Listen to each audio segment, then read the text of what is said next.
بسم الله الرحمن الرحيم.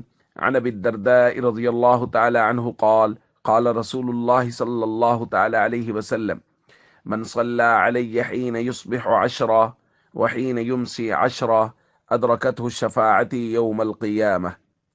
رواہ الطبرانی۔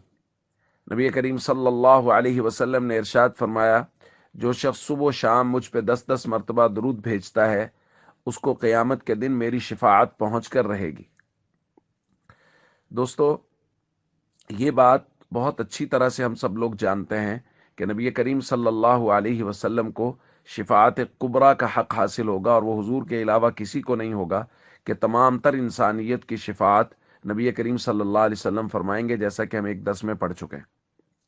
اس کے بعد ہے انفرادی شفاعت، شخصی شفاعت، مختلف لوگوں کی شفاعت نبی کریم صلی اللہ علیہ وسلم فرمائیں گے، اور اس کے لیے حضور علیہ الصلاۃ والسلام نے مختلف اعمال کا مختلف اوقات میں ذکر فرمایا ہے، اور ان میں سے ایک عمل آج ہم نے پڑھا ہے۔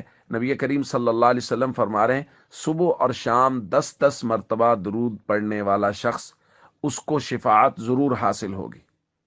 دوستو، یہ بہت آسان ہے، کیونکہ ہمارے اعمال ایسے نہیں ہیں کہ ان کی بنیاد پہ ہماری بخشش ہو، کسی کی بھی نہیں ہوگی ہم امتیوں میں سے، وہ تو اللہ کی رحمت، اللہ کی مہربانی کے ساتھ ہی ہوگی۔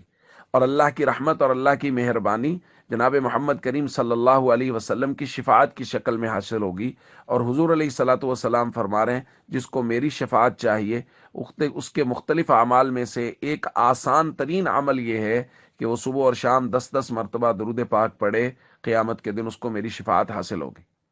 اس لیے ہم سب کو چاہیے ہم پابندی کے ساتھ صبح و شام کم از کم 10 مرتبہ نبی کریم صلی اللہ علیہ وسلم کی ذات بابرکات پہ درود پاک کا اہتمام کریں۔ السلام علیکم ورحمۃ اللہ وبرکاتہ۔